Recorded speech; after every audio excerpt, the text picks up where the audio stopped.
Staying single isn't the worst thing in the world. A lot of people in their 20s and when they're younger, they think that, hey, I gotta find someone or else there's not gonna be anyone left. I need to find someone because I'm gonna be lonely. And a lot of times you enter into a relationship because you're just bored or you feel like that's the right thing to do. You should stay single in your 20s because it's going to set up your life that you're going to enjoy a lot more than if you got into a long-term committed relationship. One of the main reasons why you want to stay single in your 20s is because of the resources.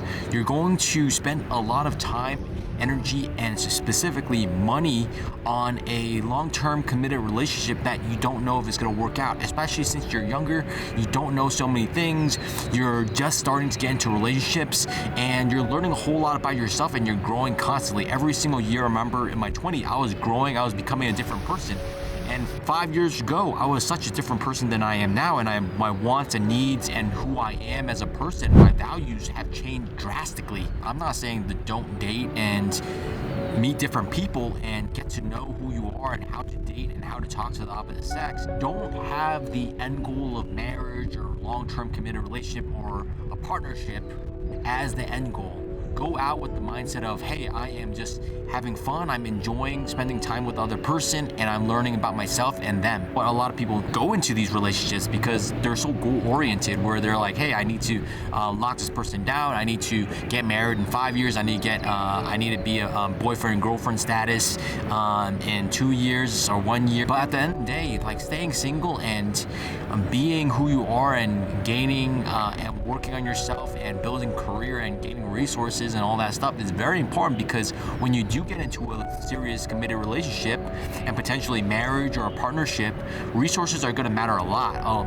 One of the biggest reasons why divorces happen is because of financial issues, and especially when you're younger, when you don't have a lot of money and you're jumping into a relationship, you're hindering yourself in a lot of ways, right? All that money that could have been spent on yourself and investing in yourself in skills, your career, and also just investing in the stock market so that it can compound over time in your 20s are going to be spent on potentially a person that not even end up in your life in the long term. And that happens a lot, right? You go on dates and you spend a lot. That ends up being money that could have been spent elsewhere. So it's like an opportunity cost, where if you're continually dating and trying to build this long-term relationship with the wrong people, it's going to end up hurting you really, really badly. Plus, maturity is a very important piece of it. And you learn more about yourself, you gain more life experiences, you understand who you are, what your wants are, what your values are, what you tolerate in yourself and others, and what you don't tolerate. Some of these things, especially in your early 20s, like I didn't even know jack diddly about myself. I didn't know what I wanted. I was just chasing women. I was going to the parties and the clubs trying to figure these things out, but I didn't really know what I wanted out of a relationship. And that's why I'm not against dating in your 20s. Go ahead and date. Go in with the mindset of, hey, I'm gonna learn about myself, learn how to treat the opposite sex, how to talk and communicate with the opposite sex. And as you learn more about yourself, you sort of start investing in your ability to actually find the right person. And that comes with maturity. And that sort of allows yourself, especially in your 20s, to build this emotional intelligence, right? It's a lot of those things where like, hey, this person is not even emotionally mature, he is not emotionally available, and maybe because you're focused on your career and you're focused on your grades or focused on your business or trying to build yourself in the world, like trying to be focused on multiple things is really a recipe for disaster. Blaise Pascal said, all of humanity's problems stem from man's inability to sit still in a room, right? And this sort of goes to the point of like, hey, I must be doing something, I must be hustling, I must be doing something productive.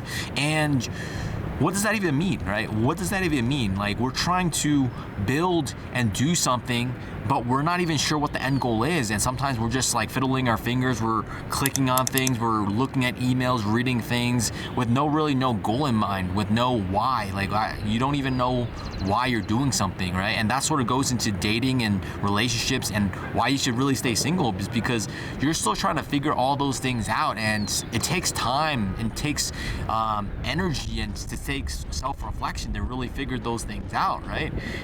If you're constantly going out on dates and you're sort of just going through the motions of like, hey, what do you do? What do you enjoy doing? And what's your favorite hobbies? And all these mechanical things that you go through like first dates with, and you're not doing any self-reflection and understanding like why these dates didn't work out, like why this relationship didn't work out, and like what am I actually looking for, like asking yourself these hard questions. And maybe this is like like relationship advice, or is just like my own projection trying to figure out like dating in general is, hey, you're learning a lot in your 20s, and like maturity is a big part of it. And in your 30s, you're dating with more intention. Maybe your resources are higher, and like you have more of a stable lifestyle, and you actually know what you want out of life. You're mature, you're stable, you have a stronger career, and that all goes for you in the dating world. And look, these days, 30s are the new 20s, or someone said that, and maybe it's stuck, but it's like, it's very true. Our longevity, our lifespan is increased. Like most people live into like their 70s and 80s, right?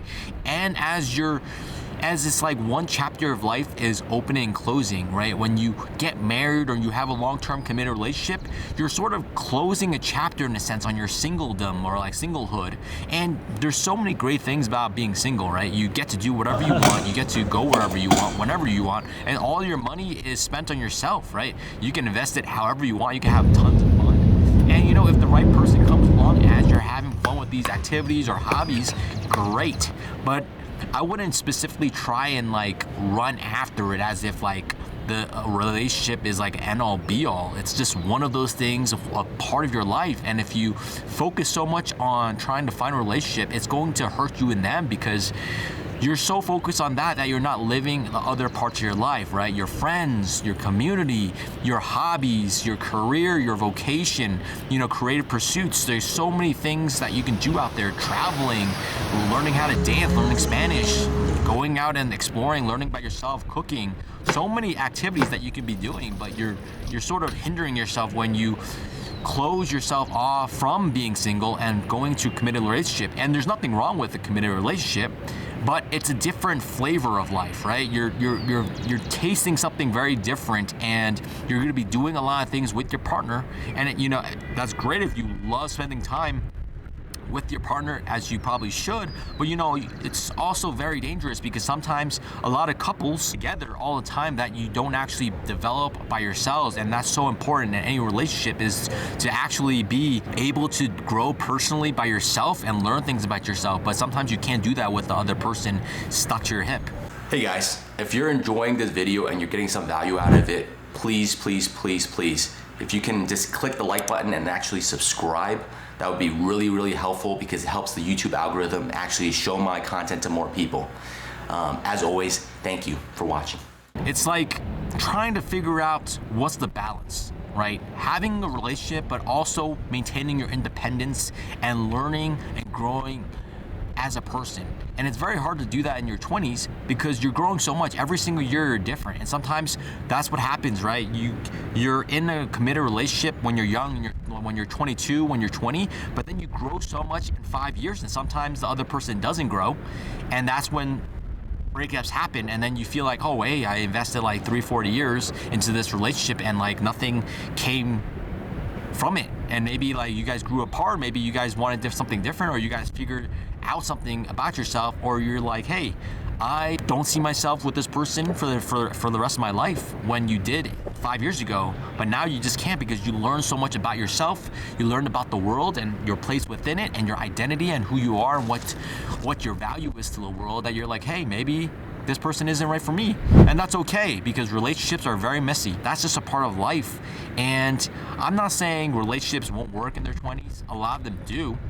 And at the end of the day, there's like a lot of statistics that say like, hey, relationships that are built on a stable foundation, where resources are available, where both parties are mature, where they have emotional intelligence, where they can actually communicate well. And usually a lot of these things come with age, because of just experience and time, and just doing it over and over again, and allowing time to learn about the other person, and just like not rushing it is super important for the success of a relationship, because those are the things that actually matter, right? Their values are they kind? Are they able to actually communicate well? Are they able to articulate their emotions?